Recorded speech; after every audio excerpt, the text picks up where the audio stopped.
You ask Tiger to solve. This deals with linear equations with one unknown. The final result is x equals -7. Let's solve it step by step. Simplify the expression.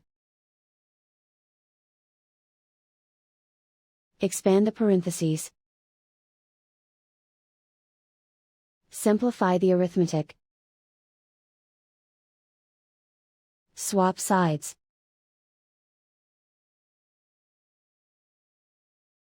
Group all constants on the right side of the equation. Add 25 to both sides. Simplify the arithmetic.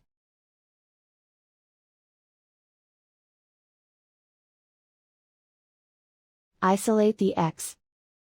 Divide both sides by -5. Cancel out the negatives. Simplify the fraction.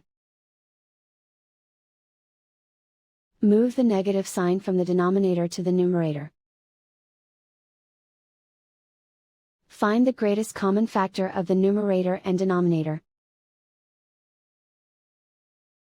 Factor out and cancel the greatest common factor.